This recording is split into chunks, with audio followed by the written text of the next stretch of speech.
Auzubillahiminash-shaytanir-rajim. Bismillahir-rahmanir-rahim. I am Said Wasim Mehraj Gilani, teacher government SSA Primary School Kunnal Bala, Zone Mawar. Today I am going to teach class 5th primary, subject mathematics. Today's our topic is ADMAD, dated 15th of September 2020. Dear students, Assalamu alaikum. Tathe बच्चो आज तुहद math किताब हुंद page number 181 करुन यथ मज एडमैड एडमैड क्या सह गो कि वुचान add गो तशहीर करुन कुन चीजुक प्रचार करुन कुन चीज पाय दी कुन चीज बिजनेस करुन कुन ती मीडिया जरिए कह तशहीर करनस वन एडमैड गो कह एड बनाउन अथी मुतलिक topic परुन Nazma loves to watch cartoons on television. Nazma loves to watch cartoons on television. Nazma पसंद मोहब्बत अमिस टीवीएस पे वुचन क्या कार्टून्स यानी अमिस मज लगा टीवीएस पे कि नाजमा टीवीएस पे मज वुचनस कुम कार्टून्स अमिस कार्टूनन सहित मोहब्बत अमिस कार्टून वुचन पसंद. One day she thought of counting the number of ads during the break. Em dop कि बस वुच प्रथ ब्रेक मज इम साथ कार्टून मज ब्रेक लगान एड लगान तुह कह प्रोग्राम वुचान टीवीएस पे रेडियोस पे पच अत लगान तिजारती वक्फा या आफ्टर द ब्रेक खसान तो अच लगान एडस एम दो वुच कि यम जन कार्टून मज आज ब्रेक लगन वुच प्रथ ब्रेक प्रथ साथ एड लगन वुच प्रथ एड साथ लगन तो प्रथ साथ ब्रेक अत प्रोग्रामस मज दिन कार्टूनस तो अम साथ कत एड लगन अत. She found that in each break there were 14 advertisements.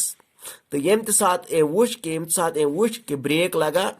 Cartoon programme रुकान तत एडस लगा एम वुच प्रथ साथ 14 एडवर्टाइजमेंट्स लगा अत मज कत्या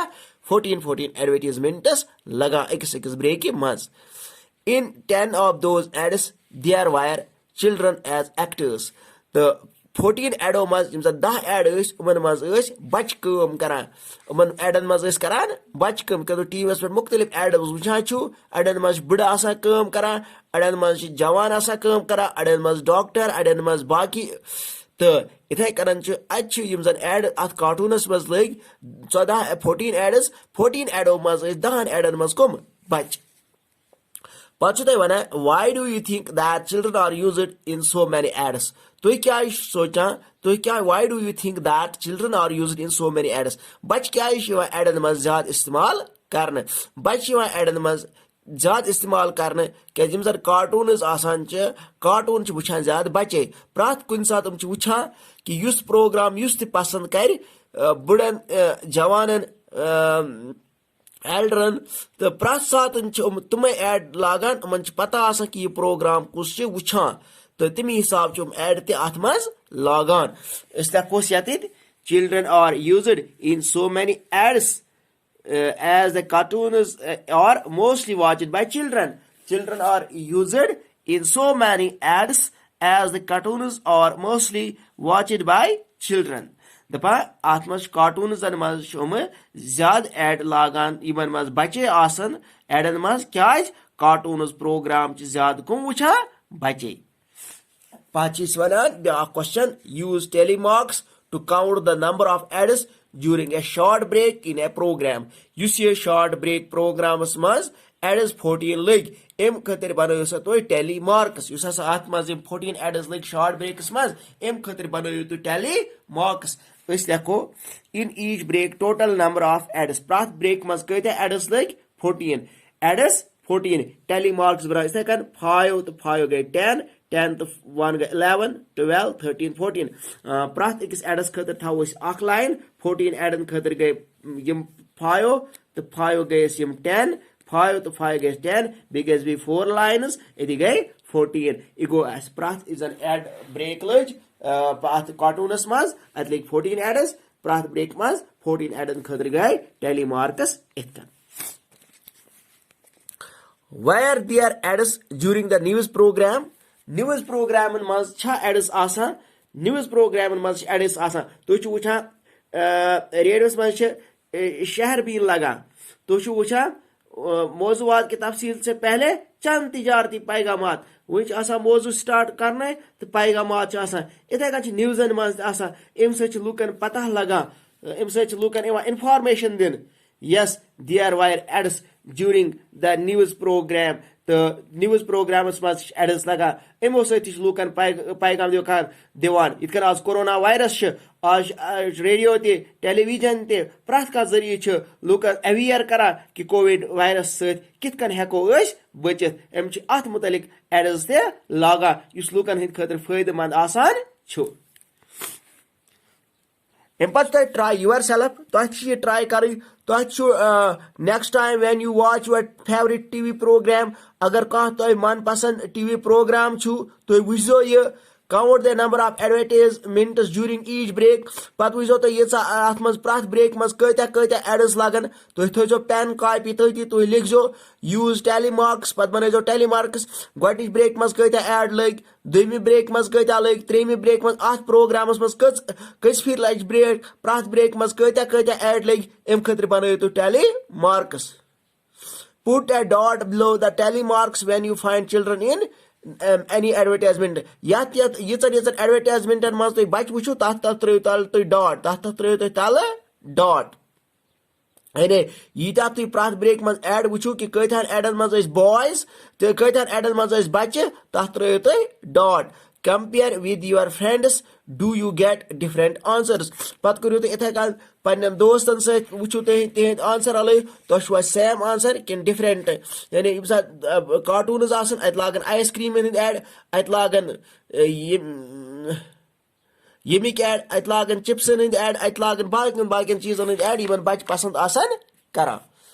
पे पेज नंबर 182 पे हॉट एंड कोल्ड हॉट गो गर्म कोल्ड गो ठंड सर्द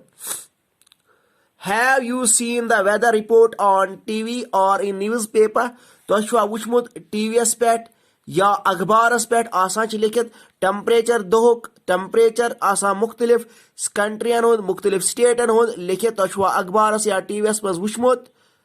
यह वुचान अत लिखो यस टीवीएस पे टेम्परेचर वुचान अखबारस पे वुचान दीज आर 2 बार चार्ट्स ये ज बार चार्ट एक रात तुम वो ओतर वुचु तुम पिक्टो ओतर वुचु तुम टेलीमार्क्स पत रात चपाती चार्ट आज तुम वुचन कि कित बनावान बार ग्राफ बार चार्ट्स कित बनावान दीज आर 2 बार चार्ट्स ये ज बार चार्ट्स बनयित यम टेम्परेचरस मुतलिक बनान आमत These show the highest temperature in degrees Celsius in 4 cities. Chawa highest temperature kath maz in degree Celsius. Is temperature mena degree Celsius maz chiyam temperature hawa 4 staten hon 4 shahran hon on 2 different days. दोन अलग अलग दोहन पे यानी इतकन रलाओ आज गो 15 सितंबर 15 मई क्या temperature उस या रलाओ आज 15 सितंबर आज क्या टेम्परेचर ओत्र क्या उस 15 अगस्त टेम्परेचर इथे कन इमो 4 स्टेटन 4 सिटियन टेम्परेचर रलोमुत दोन अलग अलग दोहन हुंद the cities are Delhi Shimla Bengaluru and Jaisalmer अमुन अक्युक गोडनिक जन bar graph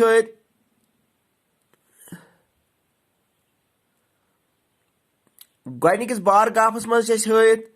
first June temperature 4 सिटियन हुंद ब्याक बार ग्राफ 1 दिसंबर यानी बार ग्राफ समरुक ब्याक विंटरुक समरुक बार ग्राफ बे विंटरुक सिटीज ये मज 4 यम जन हॉटस मज 4 स्टेट्स सिटीज दित कोल्ड टेम्परेचरस मज 4 सिटीज दित यानी यम जन हॉट जन समरस मज 4 स्टेट सिटीज दित दिसंबरस मज विंटरस मज 4 सिटीज दित one find out from the bar chart वुच बार चार्टस मज वुचुन यानी यह 10 डिग्री बन scale 10 degree 20 degree Celsius 30 degree 40 degree Celsius ये Delhi 33 degree Celsius first June यह शिमला 22 डिग्री 1 जून यह बेंगलुरु 28 डिग्री यह जैसलमर 38 डिग्री टेम्परेचर 1 जून वुचुन which city is the hottest on 1 June hottest यानी कत 1 जूनस मज गर्मी ये 30 डिग्री 33 डिग्री किन ये 22 डिग्री ये 28 डिग्री 38 डिग्री यह थत यम जाए गो 10 डिग्री यम जाए गो 15 यह गो 20 एम हर कुन गो 25 30 35 मजबाग नीच नीच रखते इत स्केल वुचान 1.5 सेंटीमीटर 1.6 सेंटीमीटर इथे नीच नीच रख मज दित ये 20 यम जाए बेस रख 22 यम जाए 30 यह 33 यम जाए 20 योत यह 28 यह पे टेम्परेचर 4 सिटियन वुचन ज्यादा कत टेम्परेचर ये 38 डिग्री यह जैसलमर अत हॉटेस्ट लेखोस तेल Jaisalmer hottest which city is the coldest on 1 December 1 December कत ज्यादा तूर बे इथे कन Delhi 1 December 23 degree temperature 1 December Shimla 1 December 10 degree Celsius Bengaluru मज 24 डिग्री सेल्सियस 1 December मज जैसलमर 25 डिग्री वुच सारे कम कत सिटी मज 1 December टेम्परेचर सह 10 डिग्री यानी शिमला तूर आसे तेल 1 December ज्यादा कत शिमला लेखोस शिमला क्या लेखोस शिमला पच one which city shows little change in temperature on the 2 days 1 June and 1 December तो वुचुन कि टेम्परेचर मज हॉटेस्ट तो कोल्डेस्टस मज कमन दोन स्टेटन कमन दोन सिटियन कम फर्क यानी तो वुचुन हॉटेस्ट हॉट तो कोल्ड दोन सिटियन यमन जन हॉटस तो कोल्डस मज टेम्परेचरस मज डिफरेंस कम ये दिल्ली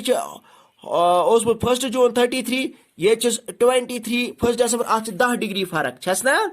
इथे कत शिमला मज 22 डिग्री 1 June मज ये शिमला 10 डिग्री 12 डिग्रीज डिफरेंस पे बेंगलुरु यह 1 June मज 28 डिग्री टेम्परेचर तो बेंगलुरस 1 December 24 डिग्री टेम्परेचर 28 - 24 इम गयस 4 डिग्रीज इथे कन वो जैसलमर 38 डिग्री ये 25 डिग्री यमन 13 डिग्री पानी फर्क गो नजदीक कम फर्क